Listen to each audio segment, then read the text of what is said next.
रहे थे। और जो गोरखपुर जहाँ से पूज्य महाराज जी गोरक्षनाथ पीठ के जहाँ पीठाधीश्वर हैं वर्तमान में, उस वक्त वो जो हैं वहाँ उनके उत्तराधिकारी थे महंत अवैधनाथ जी के। वहाँ देखा उस क्षेत्र में बहुत ज़्यादा गतिविधियाँ ऐसी बड़ी हैं जो राष्ट्र विरोधी हैं, और उन राष्ट्र विरोधी गतिविधियों में पहला काम था कि जो राष्ट्र विरोधी तत्व हैं उन्होंने नेपाल को अपना एक अस्थायी रूप से कार्यस्थली बना लिया था। जो भी भारत के अंदर राष्ट्र विरोधी गतिविधियां होती थी वो नेपाल के रास्ते होती थी। और वहाँ पर चाहे वो नकली नोट, आज भी आपने देखा होगा अभी थोड़े दिन पहले कि नकली नोटों का जो कारोबारी है वो वहाँ का सांसद बन गया है, वो मुस्लिम समुदाय से है, और वह केवल नोटों के कारोबार से ही सांसद इतना अमीर हो गया कि वहाँ वो सांसद बन बैठा उस सदन का, नेपाल की सदन का। और आज भी उसका बेटा वह फिर दोबारा से पकड़ा गया है, जिसमें 2-2 हज़ार की नकली करेंसी जो है वहाँ से बरामद हुई है। और ये जो फेक करेंसी नेपाल के माध्यम से भारत में इसलिए प्रवेश कर जाती है क्योंकि नेपाल हमारा पड़ोसी राष्ट्र तो है ही, हमारा मित्र राष्ट्र है, और वहाँ पर हमारे यहाँ कोई वीज़ा या परमिट लेकर के आने जाने की व्यवस्था नहीं है, तो वहाँ से बड़े आराम से हमारे देश में लोग आ सकते हैं। लेकिन इस चीज़ का फ़ायदा जो है भारत के जो राष्ट्र विरोधी तत्व हैं वो उठाते हैं, और इसी कारण से भारत की अर्थव्यवस्था को फेल करने के लिए वो नकली करेंसी को नेपाल के माध्यम से भारत में उतारते हैं, और उसका सरगना वहाँ का मुस्लिम सांसद, ये सबसे बड़ा दुर्भाग्य का बात है। और वहाँ केवल इतना ही नहीं, जो आतंकवादी कश्मीर के आतंकवादी हैं उनको भी यदि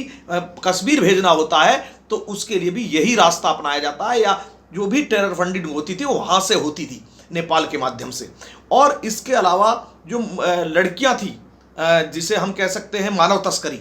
नेपाल की हिंदू लड़कियों को मुस्लिम लोग वहाँ से बरगलाकर, बहलाकर, फुसलाकर, या उनको रेप करके, या उन्हें लव जिहाद में फंसा करके उन्हें भारत और विदेश की मंडियों में उन्हें यहाँ से भेजते थे। और लगातार उन्होंने मकतब और मदरसे वहाँ पर खोल लिए थे, उन स्थानों पर, उन संवेदनशील स्थानों पर जो सीमा के क्षेत्र थे। केवल इस दृष्टिकोण से नहीं कि वो धार्मिक प्रचार प्रसार करना चाहते थे, बल्कि उनका उपयोग वो अपना शरण स्थली के रूप में कर रहे थे। ऐसे जो तत्व हैं उसको शरण स्थली के रूप में इस्तेमाल करते थे। तो उसको रोकने के लिए महाराज जी ने सोचा कि ये जो प्रदेश की सरकार है ये इस पर पूरा ध्यान नहीं दे रही है, इसलिए उन्होंने कहा कि जब तक एक राष्ट्रभक्त हिंदूवादी संगठन जब तक नहीं खड़ा होगा, क्योंकि सबसे बड़ी जिम्मेदारी इस बहुसंख्यक समाज की है, ये बहुसंख्यक समाज की जिम्मेदारी बनती है कि वो इस देश में होने वाली इस प्रकार की राष्ट्र विरोधी गतिविधियों को रोके। तब उन्होंने हिंदू युवा वाहिनी का गठन किया 2002 में, और 2002 में गठन करने के बाद उसके परिणाम भी निकल करके आए कि इस प्रकार की गतिविधियों पर हिंदू युवा वाहिनी के कार्यकर्ताओं ने पुलिस प्रशासन की मदद से उन पर रोक लगाने का काम किया। ये तो इतिहास है हिंदू युवा वाहिनी का।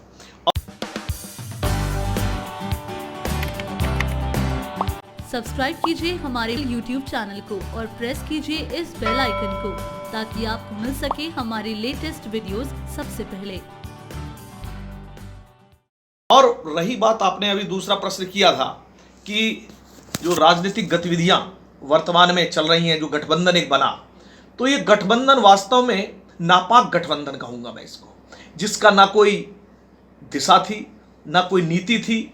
और केवल सत्ता को किस प्रकार से हथियाया जाए, सत्ता में कैसे उसको पकड़ करके उसका दुरुपयोग करके अपने निजी हितों को साधा जाए, इसका गठबंधन था। और ऐसे लोगों के, ऐसे व्यक्ति के विरुद्ध था जिसको वो हटाना चाहते थे, जो राष्ट्र के प्रति समर्पित है, जिसे अपने परिवार और कहना चाहिए अपने मित्र, अपने उन सब से कोई लेना देना नहीं है, उसके लिए राष्ट्र सर्वोपरि है। एक ऐसे व्यक्ति के खिलाफ युद्ध का आह्वान किया, ऐसे जो है, जो तथाकथित कहना चाहिए व्यक्तिवादी, परिवारवादी और अब व्यक्तिगत हित साधने वाले लोगों ने, वो फेल होना ही था। और सबसे बड़ी बात यह है कि मोदी जी के इस आह्वान में योगी जी का बहुत बड़ा योगदान है। योगी जी की हिंदू युवा वाहिनी ने, जो उनकी कल्पना है कि सारा हिंदू समाज संगठित हो, जिसको कुछ लोगों ने अपने हित साधने के लिए जातिवाद में परिवर्तित कर दिया है, जातिवादी राजनीति को रंग दिया जा रहा था, क्षेत्रवाद की, उस सब को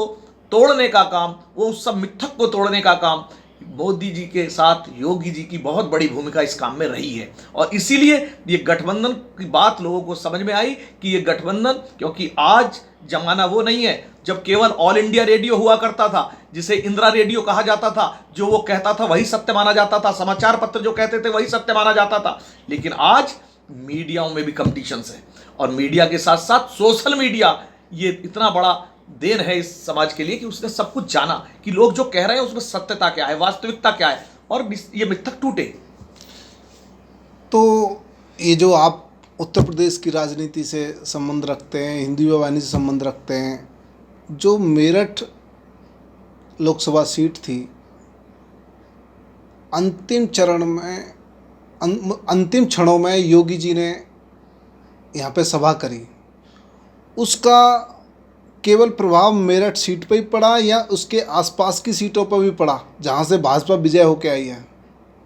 मैं समझता हूँ कि योगी जी आज केवल प्रदेश के ही नेता नहीं हैं, वो समस्त भारत के नेता हैं, और आगे आने वाली जो पीढ़ी है वो उनके भविष्य हैं, और सब लोगों का जो है उनको उनकी तरफ ध्यान है, उनकी बातें लोगों के दिलों को छूती हैं। और निश्चित रूप से जब योगी जी ने यहाँ पर अपना चुनाव प्रचार प्रारंभ किया तो उससे जो अपना एक राष्ट्रवादी समाज है उसको ताकत मिली, और उसने एकजुट होकर के प्रण लिया कि नहीं, हमें ये जो इस तरीके के जो जातिवादी या क्षेत्रवादी गठबंधन है इसको मात देनी है, और उसमें योगी जी की बहुत बड़ी भूमिका रही। और आप कह रहे हैं मेरठ की सीट पर, मेरठ की सीट जो है वास्तव में बहुत संवेदनशील सीट है। वैसे तो पूरा पश्चिमी उत्तर प्रदेश भी संवेदनशील है। इस दृष्टिकोण से अगर आप देखें तो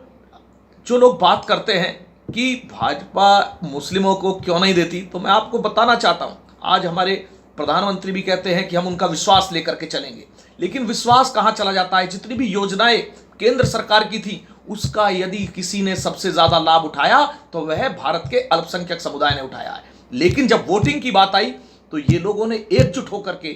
भाजपा के विरोध में मतदान किया। उसका परिणाम है कि मुस्लिम बहुल्य सीट आपका जो ये हम मार्जिन या तो पश्चिमी उत्तर प्रदेश में कम रहा है जीत का, या फिर ऐसी स्थिति जहां पर आपका सहारनपुर जैसा क्षेत्र, वहां पर भी हार इसी कारण से हुई कि वहां 2 मुस्लिम कैंडिडेट होने के बावजूद भी एक वो कैंडिडेट जो कभी गाली देता था, बोटी बोटी करने की बात करता था मोदी जी की, उसको वोट ना दे करके गठबंधन की वोट दी गई। और जो मायावती ने उस वक्त आह्वान किया कि सारा मुस्लिम समुदाय एकजुट होकर के भाजपा के खिलाफ गठबंधन को वोट करे, इसका भी वहां असर गया मुस्लिमों में। और मुस्लिमों ने एक बात और फैलाने का काम किया पश्चिमी उत्तर प्रदेश में, वहां के मौलानाओं ने, वहां के और मुस्लिम नेताओं ने, कि अगर इस बार यहां पर मोदी की सरकार बनी तो आगे आने वाले भविष्य में कभी लोकतंत्र में चुनाव नहीं होंगे, ये मुसलमानों के लिए सबसे ज्यादा घातक होगा। मुसलमानों ने सब कुछ लाभ लेते हुए भी, मेरे अनेक मुस्लिमों से बात हुई कि आपके लिए मोदी ने बिना किसी भेदभाव के सबका साथ सबका विकास की बात करते हुए आप सबको लाभ पहुंचाया है, आप लोग क्यों एकजुट होकर के वोट कर रहे हैं? तो उनका कहना था कि हमको ये बताया जा रहा है, हमको ये समझाया जा रहा है हमारे मौलवियों के द्वारा कि यदि इस बार मोदी चुनाव में मुख्य प्रधानमंत्री बन जाता है तो आगे लोकतंत्र में कभी चुनाव नहीं होंगे और तुम्हारे साथ ये होगा। और इसलिए उन लोगों ने एकजुट होकर के ये जो उनकी अफवाह फैलाई हुई थी उसके कारण, चाहे वो बिजनौर हो, नगीना हो, संबल हो, अमरोहा हो, मुरादाबाद हो, रामपुर हो, यहाँ पर, और ऐसा संबल से एक ऐसा व्यक्ति फिर दोबारा से लोकसभा के अंदर पहुंच गया जो वंदे मातरम गाने में अपना अपमान समझता है, अपनी धार्मिक भावनाओं को ठेस पहुंचाने की बात करता है, कि मैं अगर वंदे मातरम बोलूंगा तो मेरी धार्मिक भावनाएं ठेस पहुंचेगी। ऐसा व्यक्ति दोबारा चुन करके पहुंचा केवल इसी कारण से। मतलब कि कारण वही है कि जिस प्रकार से पहले मोदी से या भाजपा से मुसलमानों को डराया जाता था, आज भी उसी तरह से डराया गया, लेकिन फिर भी मोदी सरकार एक बार आई। तो इससे अगर हम दूसरी तरफ देखते हैं तो डर तो हिंदुओं के बीच है, डर तो असलियत में हिंदू युवाओं के बीच में कि अगर कोई हिंदू युवा किसी गौ तस्कर को या भीड़ किसी में कोई मुस्लिम को नुकसान पहुंचता है तो वहाँ पे वो हिंसा की प्रवृत्ति पूरे हिंदू समाज के रूप में देखी जाती है। लेकिन वही अगर मुस्लिम करें हिंदुओं के साथ में तो वो सांप्रदायिक नहीं कहलाता। इसका क्या कारण है? देश का जब बंटवारा हुआ जो नहीं होना चाहिए था,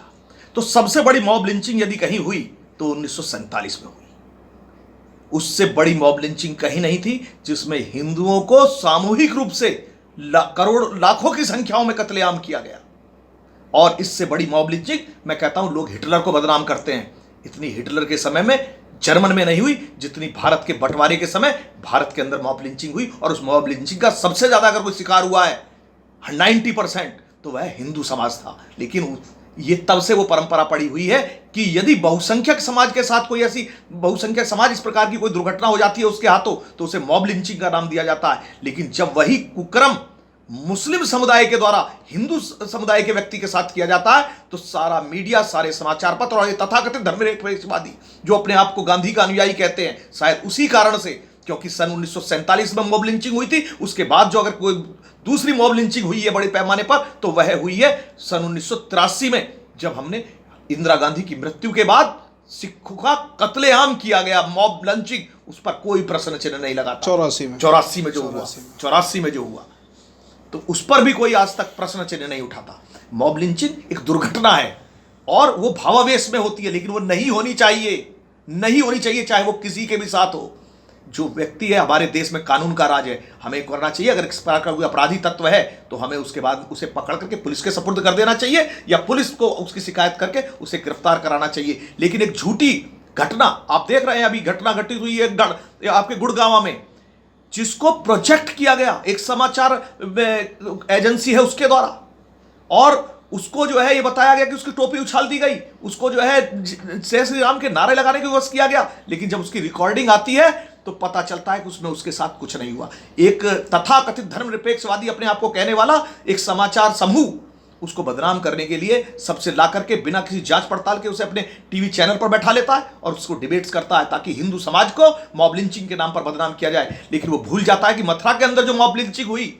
जिसमें तथाकथित जो अपने आप को धर्मावलंबी कहते हैं, जिनके पवित्र रमजान चल रहे हैं, वो लोग एक लस्सी पीने वाले जिसके यहाँ लस्सी पीते हैं, कहना चाहिए हराम का नहीं खाना चाहिए, हराम का लेना नहीं चाहिए, इस धर्म में लिखा है, वो उस लस्सी के पैसे को लेकर के उसको पीट करके मार देते हैं। वो मॉब लिंचिंग इन तथाकथित दिल्ली में भी हुई है, और दिल्ली के अंदर ये घटना हुई। दिल्ली के अंदर एक परिवार के बेचारा अपनी बेटी के लिए आवाज उठा रहा था, वो त्यागी, और उसको केवल इसलिए पीट कर मार दिया उन गुंडा तत्वों ने। वो जो, क्योंकि गुंडा तत्व इसलिए क्योंकि वो एक समुदाय विशेष के, उन्हें गुंडा तत्व कह रहे हो, लेकिन अगर वो हिंदू के होते तो आप कहते हिंदू लोगों ने पीट के मार दिया।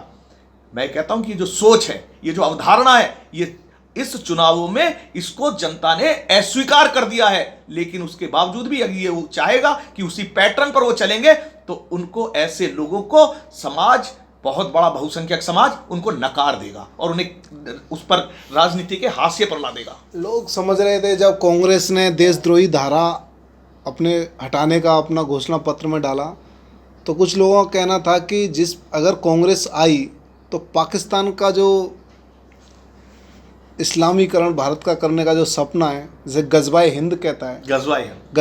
कहता है, उसका कांग्रेस अप्रत्यक्ष रूप से समर्थन कर रही है, लोग ऐसे कहने लगे थे। तो वहाँ पर हिंदू वाहिनी अपने आप को किस रूप में देखती है? ये जो गजवाए हिंद का सपना है, ये निश्चित रूप से हिंदू युवा वाहिनी के लिए राष्ट्र सर्वोपरि है, राष्ट्र के बाद धर्म है। लेकिन कुछ लोगों के लिए धर्म सर्वोपरि है, राष्ट्र बाद में है। तो हिंदू युवा वाहिनी ऐसे सभी लोगों के खिलाफ है, और चाहे वो कोई दल हो, चाहे वो कोई धर्म के विशेष के लोग हों, या फिर वो किसी क्षेत्र विशेष के लोग हों, यदि वो राष्ट्र के प्रति कोई भी घृणित विचार अपने मन में लाएंगे या ऐसा कोई कानून बनाने की या बिगाड़ने की बात करेंगे, तो उसे भारत का बहुसंख्यक समाज, जो कि हिंदू समाज है, वो कतई बर्दाश्त नहीं करेगा। क्योंकि उसके लिए राष्ट्र जो है वो माँ के समान है, ये भारत उसकी माँ है, और माँ का वो अपमान कतई बर्दाश्त नहीं कर सकता। ये इस चुनावों में उसने दिखा के दी। अब एक तरफ हम बात करते हैं कश्मीर की, तो दूसरी तरफ बंगाल याद आने लगता है ममता बनर्जी का। मोदी जी की जीत है, मोदी जी के नाम पर वोट पड़ा है, लेकिन एक संघ, राष्ट्रीय स्वयंसेवक संघ, जो कश्मीर से लेकर कन्याकुमारी और बंगाल में आज भी अपने कार्यकर्ताओं को राष्ट्र के लिए बलिदान दे रहा है, उसका कितना योगदान है कश्मीर में भाजपा को खड़ा करने में? देखिए, राष्ट्रीय स्वयंसेवक संघ का मैं कहता हूं कि कश्मीर से लेकर कन्याकुमारी तक, अटक से लेकर के कटक तक बहुत बड़ा योगदान है। और सन 1925 जब संघ की स्थापना हुई, तब से डॉक्टर हेडगेवार जी कांग्रेस में ही थे और एक स्वतंत्रता संग्राम सेनानी भी थे। लेकिन गांधी जी के विचारों से असहमत होते हुए उन्होंने ये देखा कि इस देश का बहुसंख्यक समाज जब तक राष्ट्र के विषय में नहीं सोचेगा, तब तक इस राष्ट्र का भला होने वाला नहीं है, और इसलिए उन्होंने राष्ट्रीय स्वयंसेवक संघ की स्थापना की थी। और आज उनके जो अथक परिश्रम है और उनका जो इतना बड़ा तप है, त्याग है, उसके परिणाम परिलक्षित हुए हैं। और मोदी जी स्वयं एक स्वयंसेवक हैं। आज वो उन सभी स्वयंसेवकों का, ऐसे राष्ट्रवादी स्वयंसेवकों का प्रतिनिधित्व कर रहे हैं। नेतृत्व उनके हाथ में है तो श्रेय निश्चित रूप से उनके जा रहा है, लेकिन अपरोक्ष रूप से देखें तो बहुत बड़ा काम यदि किसी ने किया है तो वो राष्ट्रीय स्वयंसेवक संघ ने किया है, जिसके कार्यकर्ताओं ने बलिदान दिए हैं। चाहे वो कश्मीर हो, चाहे वो पश्चिम बंगाल हो, चाहे वो केरल हो, चाहे वो तमिलनाडु हो, जहां पर बलिदान दे दे करके आज जो लहू से सींच करके इस पौधे को वृक्ष बनाने का काम किया है। बेशक उस वृक्ष पर नाम मोदी जी का लिखा है एक स्वयंसेवक के रूप में, लेकिन उसकी जड़ों को यदि थामने का किसी ने काम किया है तो वह राष्ट्रीय स्वयंसेवक संघ है। इसमें कोई, मैं कहता हूं कि कोई